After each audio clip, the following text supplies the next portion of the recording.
মুখত যদি বয়সৰ ছাপ পৰিছে, কলা দাগ পৰিছে, ছালখনৰ উজ্জ্বলতা যদি কমি গৈছে আৰু একেবাৰে যদি শুকাই গৈছে, তেতিয়াহ'লে এই ফেচিয়েলটোৱে মেজিকেল ৰিজাল্ট দিব। গতিকে ভিডিঅ'টো স্কিপ নকৰাকৈ শেষলৈকে চাই থাকিব।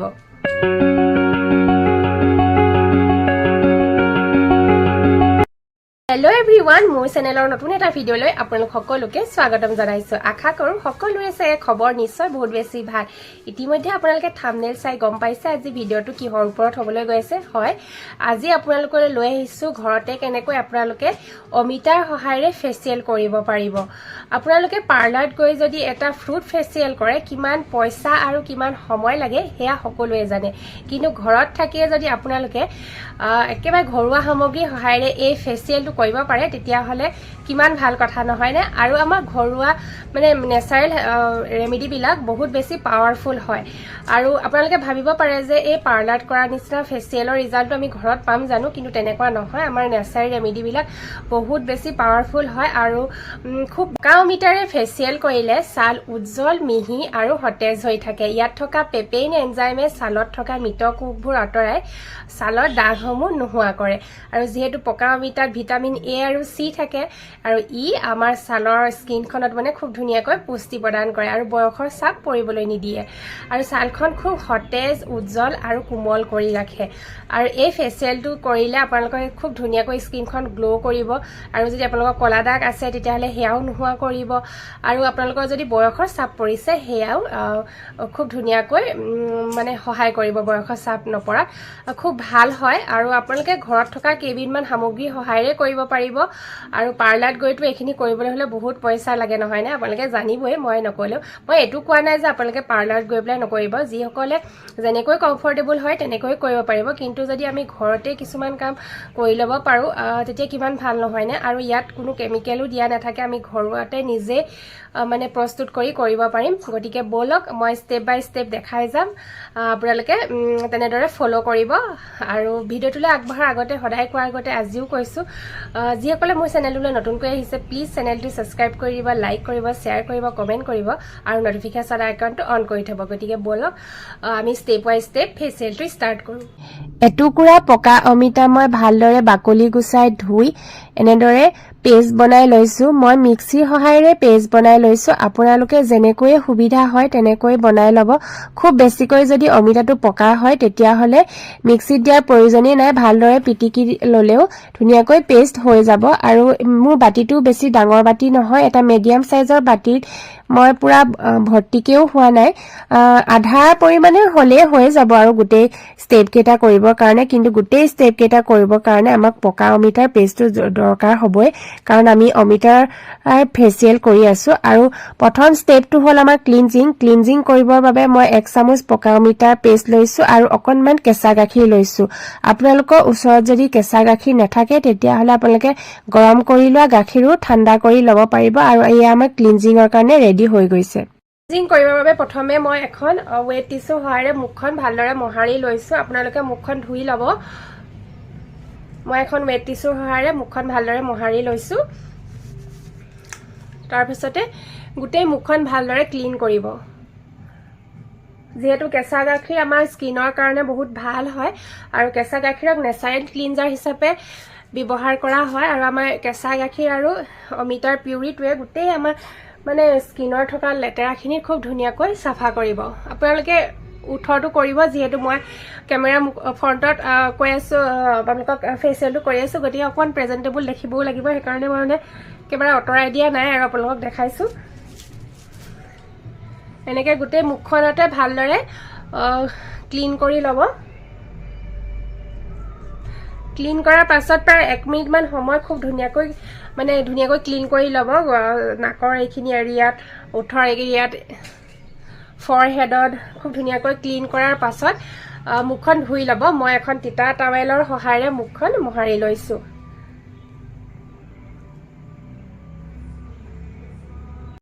নেক্সট ষ্টেপত আমি ষ্টিম ল'ম, কিন্তু সকলোৰে ঘৰত ষ্টিমাৰ নাথাকে। গতিকে আপোনালোকে কি কৰিব, এখন টাৱেল অলপ গৰম পানীত তিয়াই ল'ব, মানে খুব উতলা গৰম পানী নহয় আৰু অলপ সহ্য কৰিব পৰা গৰম পানীত তিয়াই ল'ব। তাৰপিছতে এনেদৰে মুখত মানে প্ৰেছ কৰি মানে অলপ এনেদৰে কৰিলে আপোনালোকৰ ষ্টিম কৰা হৈ যাব তেতিয়া মুখৰ ভিতৰৰ ওপেন পোৰ্ছ বিলাক ধুনীয়াকৈ খোল খাই যাব এনেদৰে 1 মিনিট মান কৰাৰ পাছত হৈ যাব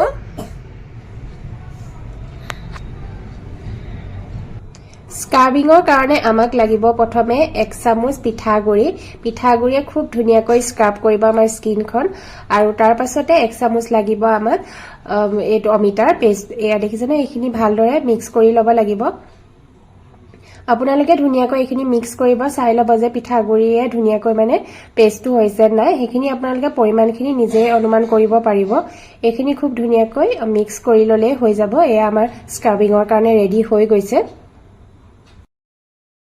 এতিয়া কৰিব লাগিব স্ক্ৰাবিং প্ৰথমে গুটে মুখখনতে খুব ধুনীয়াকৈ লগাই ল'ব তাৰ পাছতে গুটে মুখখন স্ক্ৰাব কৰিব খুব ধুনীয়াকৈ আঙুলিৰে ঘহি স্ক্ৰাব কৰিব খুব জোৰকৈ নঘহিব তেতিয়া আকৌ আমাৰ স্কিনখন ড্যামেজে হ'ব বেছিকৈ লাহে লাহে খুব মানে লাহে লাহে কৰিব আৰু গুটে মুখখনত খুব ধুনীয়াকৈ স্ক্ৰাব কৰিব নাকৰ এইখিনি আপোনালোকৰ যোনখিনি এৰিয়া ড্যামেজ আছে সেইখিনি এৰিয়া ধুনীয়াকৈ স্ক্ৰাব কৰিব প্ৰায় 1-2 মিনিট সময় খুব ধুনীয়াকৈ স্ক্ৰাব কৰাইলে হৈ যাব যেহেতু পিঠাগুড়িয়ে আমাৰ স্কিনত থকা যিমান যি লেতেৰা আছে সকলোখিনি খুব ধুনীয়াকৈ ৰিমুভ কৰিব পিঠাগুড়ি খুব ভাল মানে এটা নেচাৰেল স্ক্ৰাবাৰ হয় এয়া মানে মোৰ হৈ গৈছে স্ক্ৰাব কৰা এতিয়া আকৌ তিতা টাৱেল এখনৰ সহায়েৰে মুখখন খুব ধুনীয়াকৈ মোহাৰি ল'ব আপোনালোকে যদি ইচ্ছা কৰে তেতিয়াহ'লে ধুইও ল'ব পাৰে মই গৈ ধুই থাকিবলৈ অসুবিধা হৈছে সেইকাৰণে মই নেকৈ মোহাৰি লৈছো মাসাজ কৰিবৰ কাৰণে মই এয়া 1 চামুচ লৈছো গাখীৰৰ হৰ আমাৰ স্কিনৰ কাৰণে বহুত বেছি ভাল হয় আৰু গাখীৰৰ হৰে আমাৰ স্কিনখন খুব ধুনীয়াকৈ ময়শ্চাৰাইজ আৰু হাইড্ৰেট কৰি ৰাখিব আৰু তাৰ পাছত আকৌ এয়া দেখিছে নহয় প্ৰায় 1.5 চামুচ মান মই আকৌ অমিতাৰ পেষ্টটো দিছো আৰু এইখিনি ভালদৰে মিক্স কৰিলে এইখিনি মাসাজিঙৰ কাৰণে ৰেডি হৈ গ'ল এতিয়া মাসাজ কৰি মুখখন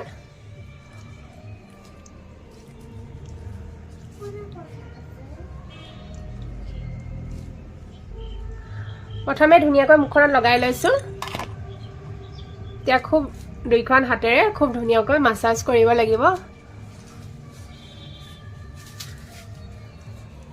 আপোনালোকে ডিঙিৰ এইখিনি এৰিয়াটো কৰিব ধুনীয়াকৈ গুটে স্টেপ কেইটা কৰিব মই যেটা আপোনালোকক দেখাবৰ কাৰণে কৰি আছো এই কাৰণে মই কৰিব পৰা নাই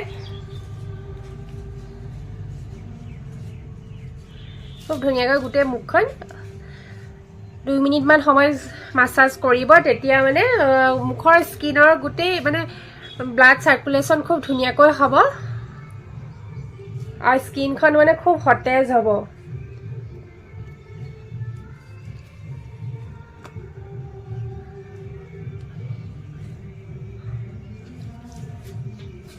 আপোনালোকে যদি সপ্তাহত এবাৰকৈ এই ফেচিয়েলটো কৰিব পাৰে তেতিয়াহলে খুব ভাল ৰিজাল্ট পাব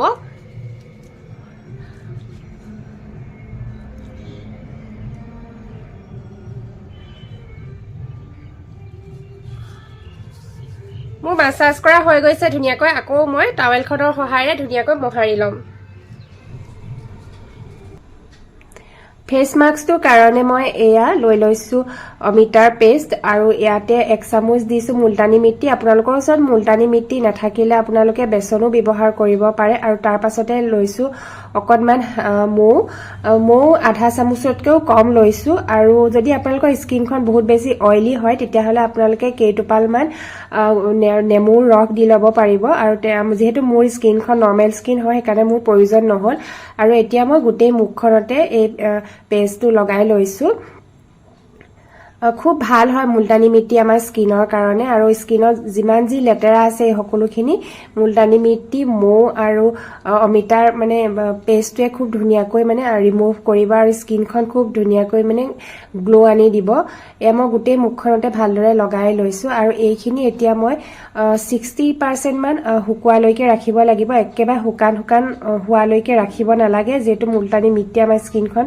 বেছি হুকুৱাই পেলাব বেছি হুকান ৰাখিলে আৰু এইখিনি মোৰ প্ৰায় হৈ গৈছে অলপ হুকান এতিয়া মই এইখিনি এখন তিতা টাৱেলৰ সহায়েৰে ভালদৰে মোহাৰি লৈছো আপোনালোকে মুখখন ভালদৰে ধুই ল'ব আৰু ইয়াৰ পাছত কেতিয়াও ফেচ ৱাছ নকৰিব যে আপোনালোকে নিজে অনুভৱে কৰিব ফেচিয়েলটো কৰাৰ পাছত মুখখন কিমান সতেজ কোমল আৰু এটা গ্লো আহিব উইদাউট মেকআপ আপোনালোকে মানে খুব ভাল ফিল কৰিব নিজে কৰিলে অনুভৱ কৰিব ইয়া দেখিছে নহয় মোৰ উইদাউট মেকআপ চক তিতা টাৱেলখনে একেবাৰে মহাৰি দিছে আৰু কিমান ধুনীয়া গ্লো আহিছে গতিকে হেয়াই আজি ভিডিঅ'টো এইখিনিতে সামৰণি মাৰিছো মানে আপোনালোকক এটা খুব ভাল ফেচিয়েলৰ ভিডিঅ' দিলো আপোনালোকে চাই কেনেকুৱা পালে কমেণ্টত জনাব আৰু যিসকলে মোৰ চেনেললৈ নতুনকৈ আহিছে প্লিজ চেনেলটো ছাবস্ক্ৰাইব কৰি দিব লাইক কৰিব কমেণ্ট কৰিব আৰু নটিফিকেশ্যন আইকনটো অন কৰি দিব তেতিয়াহে আকৌ মই আহিছো বুলি গম পাই থাকিব নহয় যে গতিকে আজিলৈ আহোঁ বাই